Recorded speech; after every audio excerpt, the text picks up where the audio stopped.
우리가 예수님을 믿으라고 이 전도하다 보면 제일 많이 듣는 것 가운데 하나는 저는 죄가 많아서 교회 못 갑니다 라는 말입니다. 그리고 예수님을 믿는 사람 가운데서도 병이 들거나 또 일이 어려워지면 제일 많이 하는 것이 제가 죄가 많아서 그런가 봐요 라는 말입니다. 양심을 가진 사람이기에 또 상식적으로 이렇게 말할 수가 있습니다. 그런데 신앙은 우리의 양심과 상식을 한참 뛰어넘습니다. 그것을 오늘 본문이 전합니다. 곧 예수님은 건강한 사람이나 의인을 부르러 온 것이 아니라 병든 사람, 죄인을 부르러 오셨다는 것입니다. 마가복음 2장 17절 말씀 우리 함께 봉독하겠습니다. 예수님께서 말씀하셨다. 건강한 사람에게는 의사가 필요하지 않으나 병든 사람에게는 필요하다. 나는 의인을 부르러 온 것이 아니라 죄인을 부르러 왔다. 아멘. 그러면 예수님께서 죄인을 부르러 오셨다는 뜻이 무엇일까요? 먼저 본문의 상황을 보면 오늘 본문의 주인공은 레위라는 사람입니다.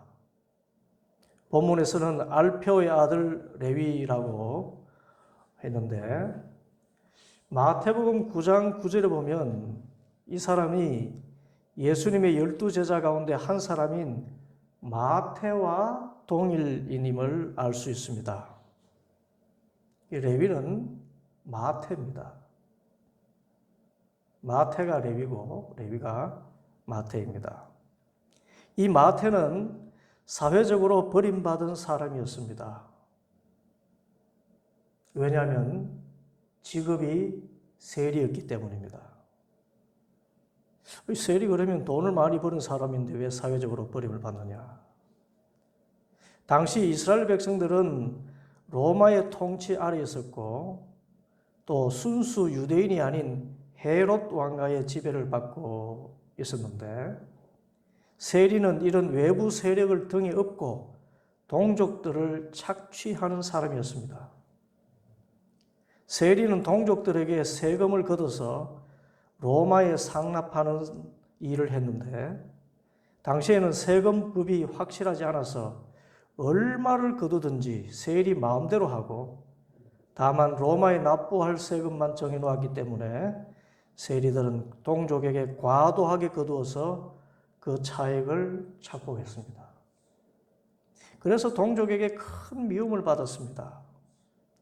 특히 이 마태는 통관세를 거두는 사람이었는데 갈릴리 어부들이나 농부들이 고기나 농산물을 팔려고 하면 이 통관세를 과도하게 거두어 착복하던 사람이었습니다.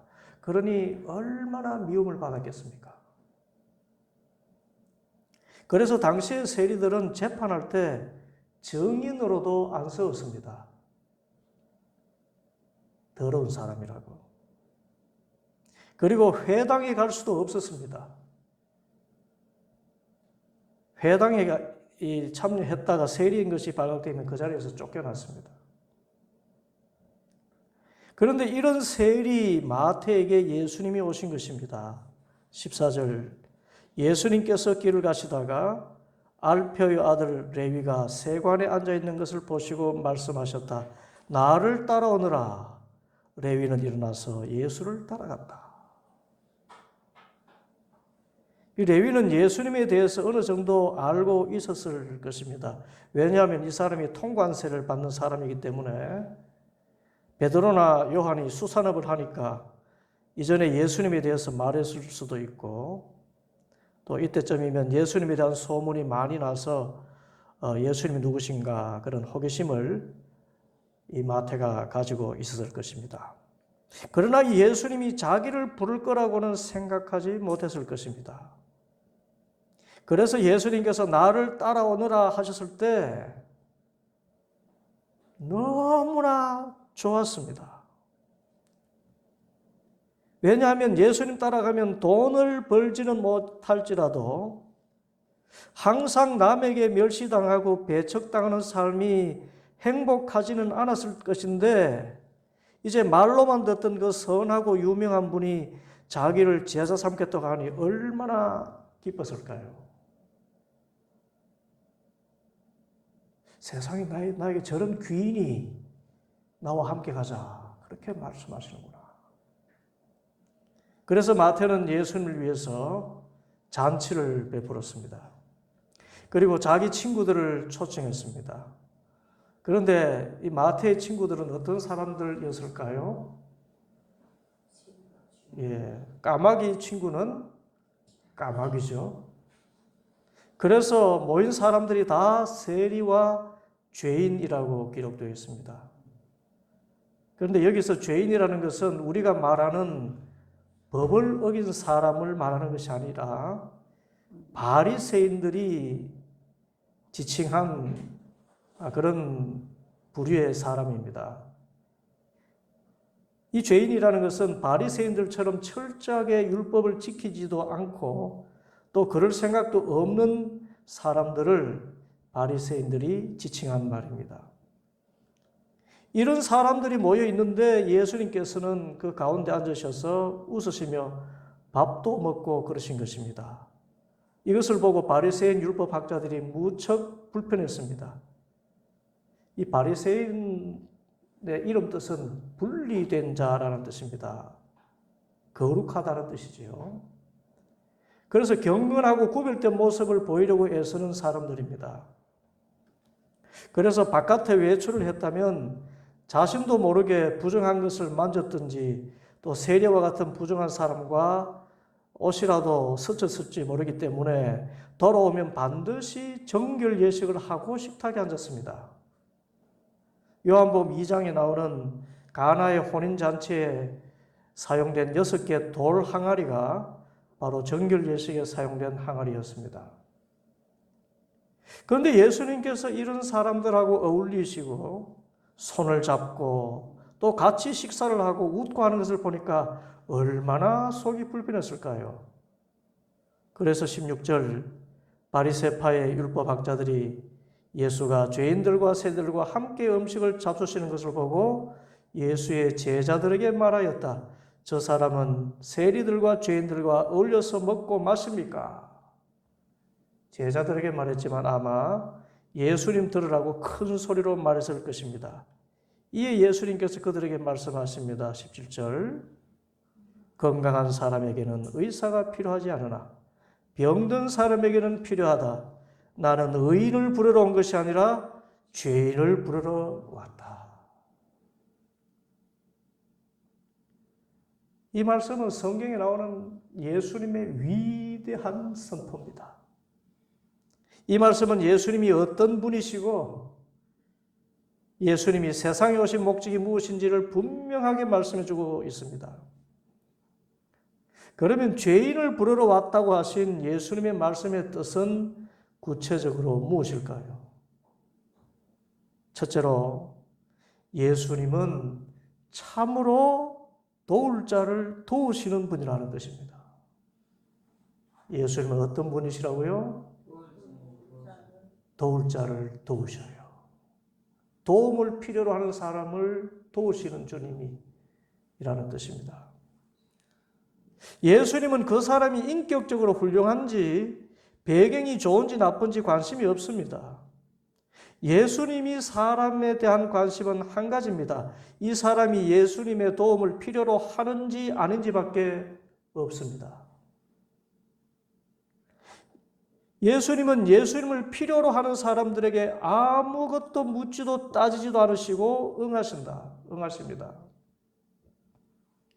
마태가 세상적으로 죄인으로 낙인 찍혀 있고 그 친구들도 모두 그런 사람들이지만 그들이 예수님과 같은 분과 함께 하고 싶어 하고 예수님과 식사 같이 한번 하기 원하니까 기꺼이 응하신 것입니다. 이것은 신앙인인 우리에게 너무나 큰 은혜입니다. 우리가 살면서 내 힘으로 해결하기 어려운 것이 너무나 많고 또 어떤 경우에는 큰 실수를 해서 다른 사람에게 피해를 입히고 미움을 받기도 합니다. 그래서 아무도 도울 사람이 없고 상대해주는 사람도 없는 경우도 생깁니다. 그러나 그런 상황 가운데 있어도 예수님께 나가면 예수님은 너 왜 그랬니? 묻지도 않으시고 질책도 않으시고 나의 필요가 무엇인지를 다 아시고 나를 참으로 도우시는 좋으신 주님이십니다. 이것을 예수님은 의사에 비유하셨습니다. 17절 말씀, 건강한 사람에게는 의사가 필요하지 않으나 병든 사람에게는 필요하다. 예수님은 그래서 참 좋은 의사와 같습니다. 예를 들어서 응급실에 어떤 사람이 손에 피를 철철 흘리면서 찾아왔다면 그 사람이 선량한 사람인지 또는 조폭인지 피해자인지 가해자인지 법을 잘 지키는지 무법자인지 의사는 따지지 않습니다. 무조건 치료부터 시작합니다. 우리 예수님이 이런 의사이십니다. 의사 중에 의사이십니다. 그렇기 때문에 우리가 도움이 필요하고 치유가 필요하면 즉시 응답하시고 즉시 와서 도와주십니다. 이 얼마나 좋으신 하나님이십니까? 둘째로 예수님은 죄인을 반기신다는 뜻입니다.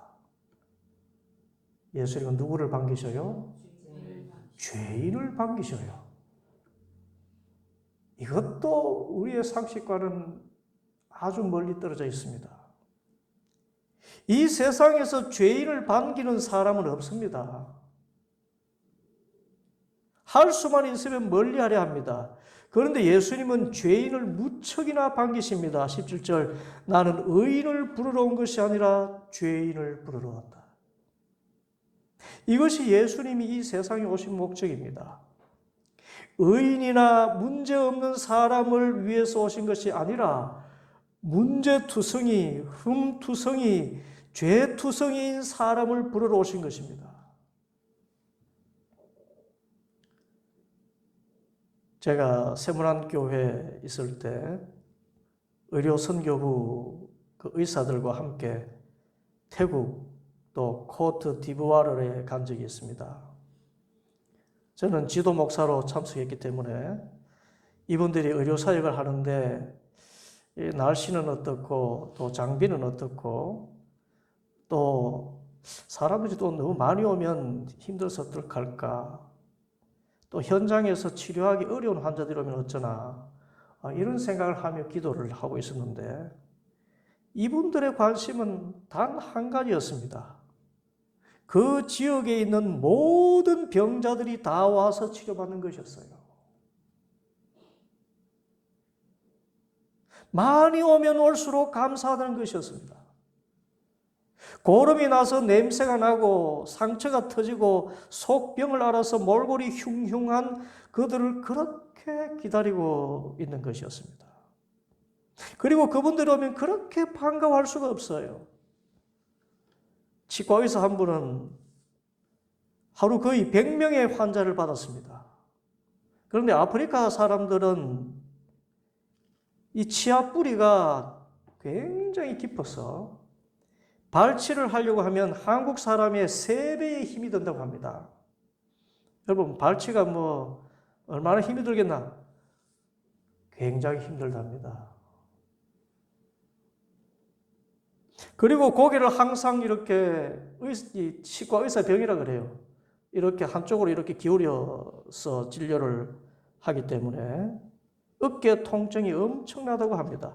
그런데 아침 일찍부터 밤 늦게까지 그 환자들을 치료하는데 한 번도 힘들다 하지 않고 귀찮아하지 않고 오히려 그들을 반기며 치료하는 것을 보았습니다.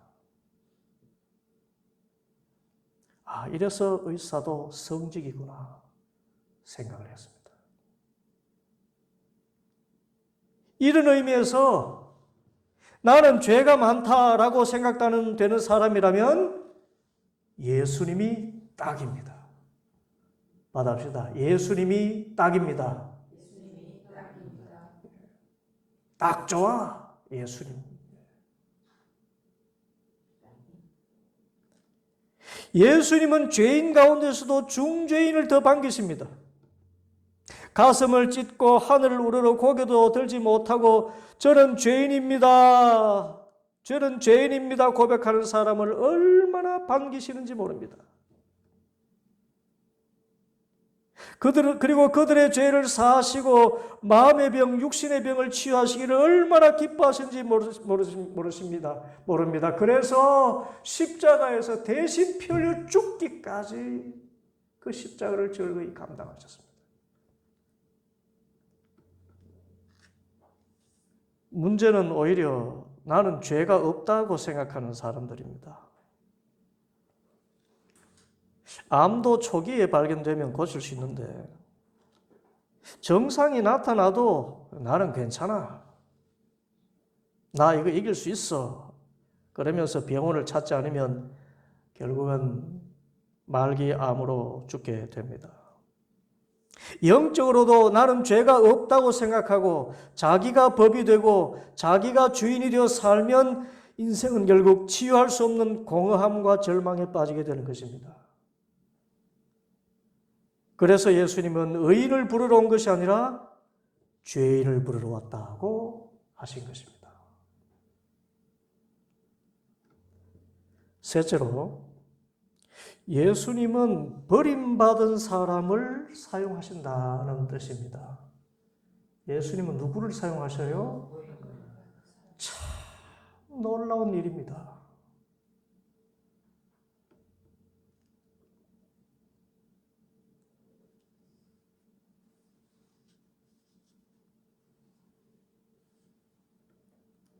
새 물건이 좋지.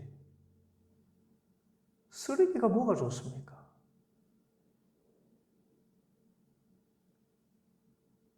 그런데 주님께서는 버림받은 사람들, 아무도 들여다보지 않는 사람들, 저 사람이 인생에 쓸모없어 라고 생각하는 그 사람들을 찾으시고 그 사람들을 사용하셔서 새 것보다 더 훌륭한 것으로 만드시는 주님이십니다.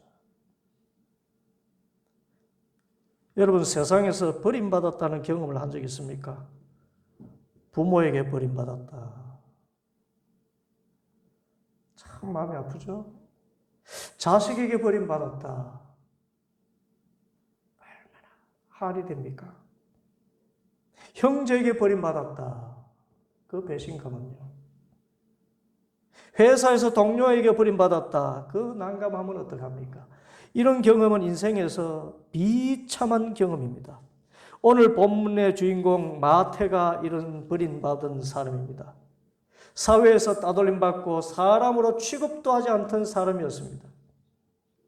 그런데 예수님께서는 이 버림받은 마태를 부르셔서 12명의 제자 가운데 한 사람으로 만들어 주셨습니다. 뿐만 아니라 이 마태는 여러분, 신약 성경에서 제일 먼저 나오는 성경이 뭡니까? 마태복음. 그 마태복음의 저자가 되었어요. 우리가 성경 읽을 때 좋든 싫든 제일 먼저 읽는 책이 마태복음 아닙니까? 이런 신약 첫 책의 저자가 된 것입니다.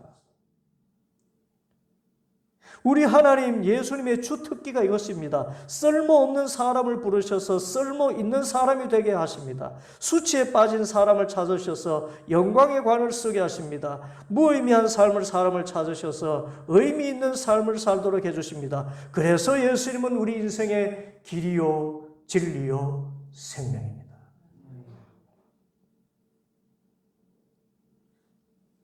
그러므로 이렇게 살다가 내 인생 끝나는가 생각이 든다면 예수님을 찾기 바랍니다.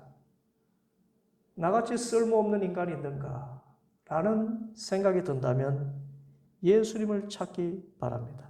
살려주실 뿐만 아니라 가치 있는 삶을 살게 해주십니다. 남에게 도움은커녕 해가 되는 일을 하고 있다면 예수님을 찾기 바랍니다. 나의 실수와 잘못으로 남에게 알려질까 두려운 부끄러운 수치를 감추고 있다면 예수님을 찾기 바랍니다. 예수님께서 그런 수치스러운 삶에서 벗어나게 하시고 인생의 참된 의미와 행복을 누리며 살도록 인생을 역전시켜 주십니다. 그러기 위해서 오늘 우리는 레위와 같은 결단이 있어야 합니다. 14절 말씀 우리 함께 읽겠습니다. 예수께서 길을 가시다가 알페오의 아들 레위가 세관에 앉아있는 것을 보시고 말씀하셨다.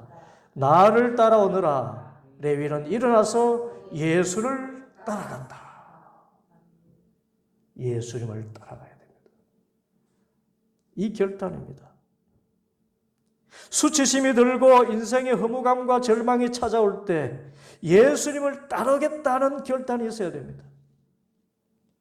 마태는 예수님이 말씀하시니 다 버리고 예수님을 따랐습니다. 다른 제자들 베드로, 안드레, 야고보, 요한 같은 분들도 다 버리고 예수님을 따랐지만 이분들은 어부였기 때문에 상대적으로 버리기가 쉬웠을지 모릅니다. 하다 안 되면 다시 어부하면 되니까요.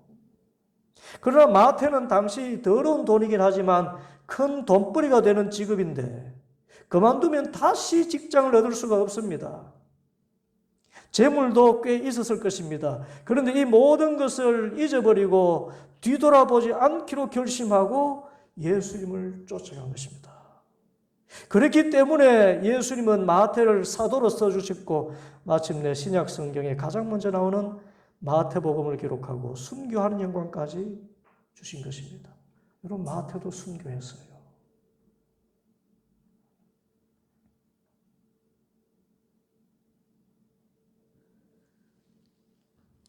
우리가 이 세상에서 성공적인 삶을 살려면 양다리를 걸치면 안 됩니다. 하나님과 재물을 겸하여 섬기면 안 됩니다. 그렇게 하면 패가 망신합니다. 차라리 재물을 섬기면 육신적으로 잘 살 수 있습니다. 그러나 그리스도인이 된 이상 하나님을 섬긴다고 하면서 세속적인 성공을 추구하면 반대 방향으로 달리는 열차에 한 다리씩 걸쳐 놓은 것처럼 사지가 찢어져서 죽게 됩니다. 그리스도인은 결코 하나님과 재물을 겸하여 섬기지 못해요. 하나님만 섬겨야 됩니다. 예수님만 쫓아가야 됩니다. 예수님 이외의 다른 모든 것은 부차적인 것, 차선의 것으로 뒤로 돌려야 됩니다. 그래야 성공적인 삶을 살 수가 있어요.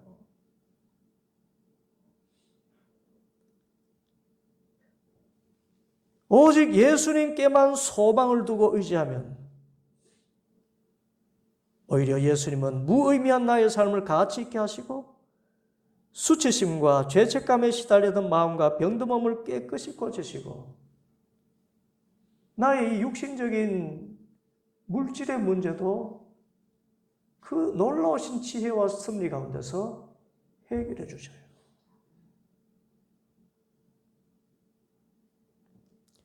죄인을 부르러 오신 예수님. 나 같은 죄인을 반가이 맞으시고 나의 모든 필요를 채워주시고 나를 쓸모있는 사람으로 만들어주시는 주님께만 소망을 두고 살아서 참된 만족을 누리는 성도들 되기를 간절히 바랍니다.